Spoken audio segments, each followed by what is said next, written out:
Abra sua Bíblia em 2 Crônicas, capítulo 7, versículo 14 e 15. 2 Crônicas, capítulo 7, versículo 14 e 15. Fica logo após 1 Crônicas.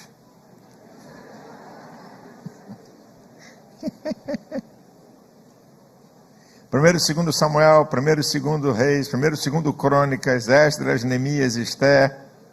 Está por aí.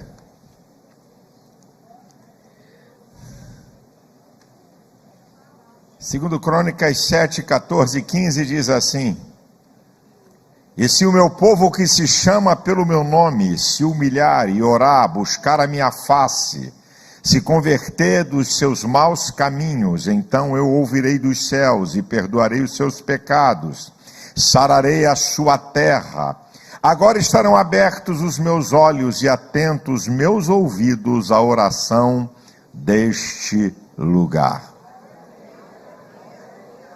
O significado da palavra avivar é tornar vivo, ficar novo outra vez, renovar, mudar para melhor. Aqui está uma definição. Quando a gente está falando de avivamento, está falando de renovação espiritual, está falando de uma mudança na vida espiritual para melhor, para um patamar mais aprimorado. E eu quero mostrar em primeiro lugar aqui as condições para se obter um avivamento. A gente fala tanto de avivamento, tem condições. Tem gente que pensa que o avivamento é um movimento espiritual que Deus decreta e que ninguém espera. Baseado aqui no livro de Crônicas, que nessa passagem tipifica, não é, a história de um avivamento para a igreja de hoje, eu quero te mostrar algumas coisas para se obter o avivamento. Primeiro, ponto de partida. Está no texto, o ponto de partida. E se a conjunção condicional, e se você deseja, se você decide, se você toma atitude, se você quer, Deus reage a isso. Por isso está aqui, é o se o meu povo, está condicionado. Como é que Deus pode avivar, renovar, fazer novo, despertar, se as pessoas não querem? Então, existe aqui um ponto de partida para que haja um avivamento. Tem que ser um desejo, uma busca, um ato do povo de Deus. Segundo, o texto está dizendo, se o meu povo. Aqui o texto tem a ver com Israel. Israel tipifica a igreja. O apóstolo Paulo, quando em Gálatas 6,16 vai falar da igreja, ele fala sobre o Israel de Deus. Então, não existe avivamento se não passar pela igreja. Para haver avivamento, tem que passar pela igreja. Não é grupo isolado, nem pessoas isoladas. Está aqui, se o meu povo, não é uma pessoa, é o meu povo. Está falando da igreja. Terceira condição. A primeira, se o povo quer. Segundo, que um avivamento passa pela igreja. Terceiro, se o meu povo se humilhar. Está falando para a igreja, está falando para quem conhece a Deus, para quem um dia entregou sua vida a Cristo, para quem vem para a igreja, para quem é membro, para quem foi batizado. Olha aqui que interessante. Reconhecer seu estado de decadência espiritual e se submeter à soberania de Deus. Se o meu povo, que se chama, não é, pelo meu nome, se humilhar, reconhecer os seus pecados, as suas limitações, a sua decadência espiritual e submeter-se a Deus, isso aqui é uma condição.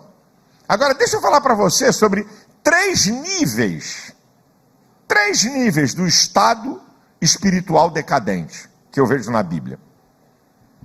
3 níveis do estado espiritual decadente, que está aqui na Bíblia. Primeiro, os mortos espirituais.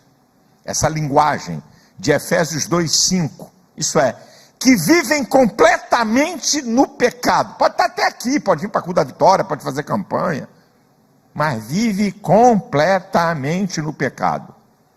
Está até na igreja, tem até carteirinha de membro, mas estão mortos espirituais. Segundo nível da decadência espiritual, é que está em Apocalipse capítulo 3, versículo 15 e 16, é o morno. É o morno espiritual. Aquilo que o Senhor diz, olha, não é frio nem quente. Se fosse frio, quente, ok. Mas como é morno, eu vou te vomitar da minha boca. Vou botar você para fora.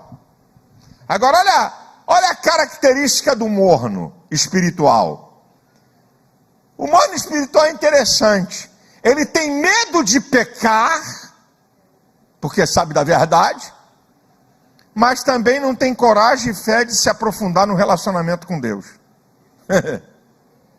Ele nem tão pouco vive a vida de pecado profunda, mas também não vive um relacionamento profundo com Deus. É morno. É o morno.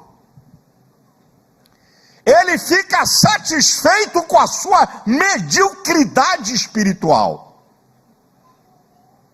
Fica satisfeito com a sua mediocridade espiritual. Você quer ver como é que o morno se vê? Está aqui no texto. Como é que o morno se vê? No versículo 17. Rico estou enriquecido, isso é, de Apocalipse 3,17. Rico estou enriquecido e de nada tenho falta. O morno diz, está tudo bem com a minha mediocridade. Está tudo bem com o cultinho que eu presto a Deus. Está tudo bem. Ele acha que está tudo bem. É a maneira que o morno se vê. Agora, olha a maneira que Deus vê o morno. É aqui que o bicho pega. É no versículo 17 de Apocalipse, na segunda parte. O morno diz, não, estou rico, estou enriquecendo, nada tenho falta. Agora o Senhor olha para ele e diz assim, desgraçado, miserável, pobre, cego e nu. É como Deus vê um morno. Miserável, desgraçado, pobre, cego e nu. Pelo amor de Deus, irmão. Tu quer ficar nessa vidinha de morno, servo? Tá tudo bem, mediocridade, sem profundidade com Deus, um pecadinho aqui, um pecadinho ali, e aí vem para a igreja, assiste culto, dá até dízimo e oferta, e é domingueiro cara de pau, ou então se tem pregador famoso ou cantor famoso, também tá. Só está atrás das bênçãos.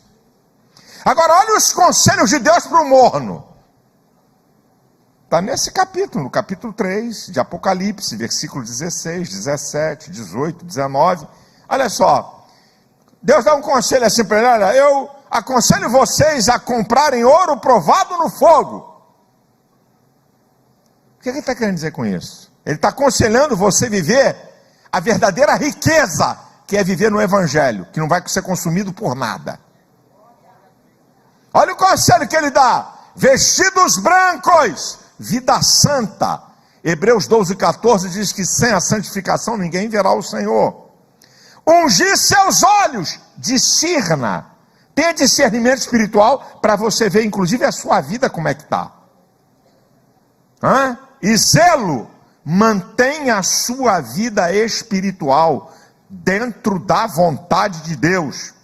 E está lá: arrepende-te, sai desse caminho de vida cristã morna, sai disso daí, que não vai ser bom o final para você. Se arrependa, isso é, está numa direção, sai daquela direção e toma outro rumo. O arrependimento, mudança de rota. Eu estou mostrando para você, meu irmão. Olha, e no versículo 19 de Apocalipse 3, o Senhor diz o que vai fazer com o morno: eu repreendo e castigo. Não sei se você reparou que eu não forcei texto, não arrumei, não fiz, sabe? conjectura filosófica, teológica. Estou citando a Bíblia para você. Isso aqui é o segundo nível da decadência espiritual. Esse aqui é o terceiro. Perde a sensibilidade total espiritual. Perde. Pode estar o fogo caindo e o cara é uma geladeira próximo. Pode ter poder, pode ter movimento, pode ter o que for.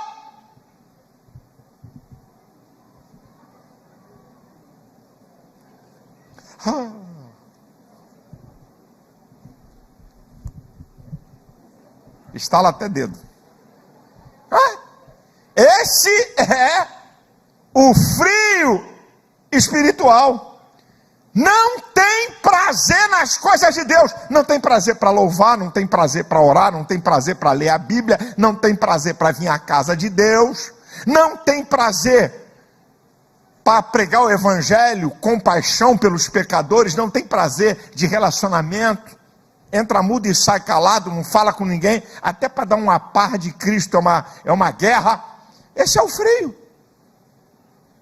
Vem para a igreja se o couro estiver comendo com muita força no lombo dele. Aí vem, porque fica com medo. Mas está aqui, ó. São 3 níveis de decadência espiritual e eu espero que ninguém aqui esteja nenhum deles. O morto, o morno e o frio.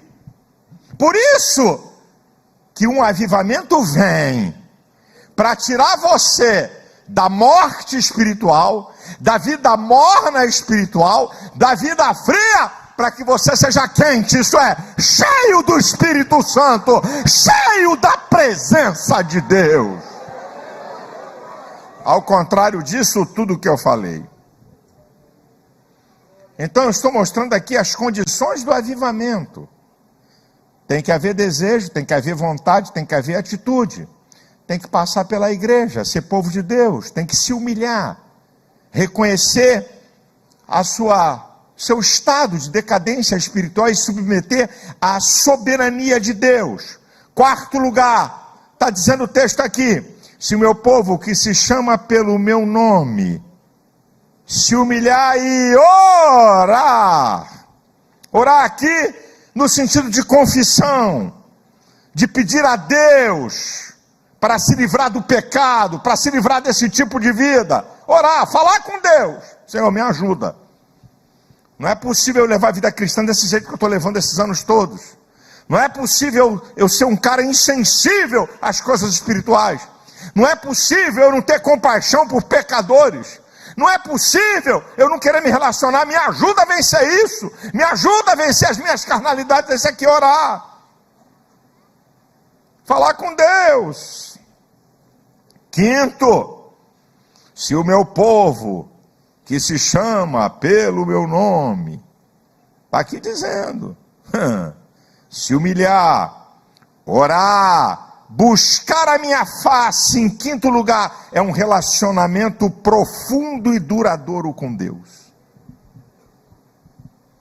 Aquilo que Davi diz no Salmo 27, versículo 4, uma coisa pedi ao Senhor e a buscarei, que eu possa morar todos os dias na casa do Senhor, para contemplar a formosura do Senhor.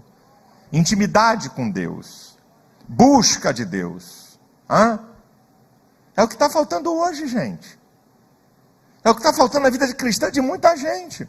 Fica tranquilo que eu não vou pregar uma mensagem até o final para você dar cambalhota nem rodopiar. Talvez nem para aplaudir vai dar.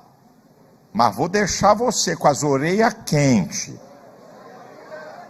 E sair daqui pensando que tipo de vida cristã é a tua e que tipo de cristianismo você está vivendo.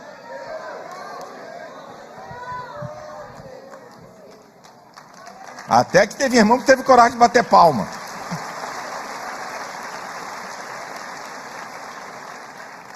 Agora escuta essa, meu irmão. Isso aqui é para o povo de Deus?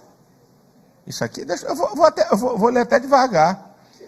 Se o meu povo que se chama pelo meu nome se humilhar, orar, buscar a minha face agora, se converter dos seus maus caminhos. O povo de Deus tem maus caminhos? Está dizendo aqui, está falando para Israel.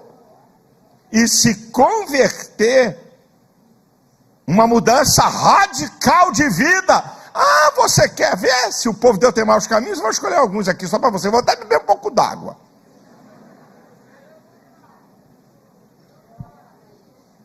O povo de Deus tem maus caminhos? Como é que é essa história? Eu vou escolher algumas coisas aqui. Só algumas, hein? Só algumas. A Bíblia está assim, ó. Mas só algumas. 2 Coríntios, capítulo 6, do versículo 14 ao 16. Não vos prendais a um jugo desigual com os infiéis. Que sociedade tem a justiça com a injustiça? Que comunhão tem a luz com as trevas? Que concórdia entre Cristo e Belial? Que parte tem o fiel com o infiel? Que consenso tem o templo de Deus com os ídolos? Porque vós sois o templo do Deus vivente, como Deus disse, neles habitarei e com eles andarei. Pelo que saí do meio deles, apartai-vos, não toqueis nada imundo, então eu vos recebereis, eu serei para vós pai, vós sereis para mim filhos, diz o Senhor Deus Todo-Poderoso. Olha o mau caminho aqui. Aliança com ímpio. Tu está namorando ímpio, minha filha? Tá? Você está namorando uma gostosona, mas que não tem nada a ver com a igreja? Tá, meu filho? É popozuda ela, né? Né? Fantástica, fenomenal. Você vai ver onde é que você vai parar. Está aqui. Mau caminho. Só tem relacionamento profundos com ímpio, bota dentro da casa dele, vive com ele, sai para lá e para cá. Eu não estou falando que você não deve se relacionar com pessoas, senão você tem que sair do mundo. Não estou falando isso aqui não. Não vem torcer minha palavra não. Eu estou falando, olha o texto, comunhão. Comunhão. Paulo está falando de comunhão. Relacionamento profundo. Tem gente que tem relacionamento profundo com ímpio. Mas com o povo de Deus e com a igreja, com os irmãos, não tem. Isso é um mau caminho, rapaz. Isso aqui é um mau caminho. Não estou forçando o texto, não. Efésios 4, 25. Pelo que deixai a mentira e falai a verdade, cada um com o seu próximo, porque somos membros uns dos outros. Para quem Paulo está falando isso? Para a igreja. Mentiroso dentro da igreja. Você ficou espantado. Mente na maior cara lavada, na maior careta de pau. Mente tanto que pensa que a mentira é verdade. Mente. Rapaz, às vezes quando chega aqui, pede o pastor que eu estou precisando comprar um remédio. Aí, meu irmão, pô, dá bola nas costas. Receita. Receita.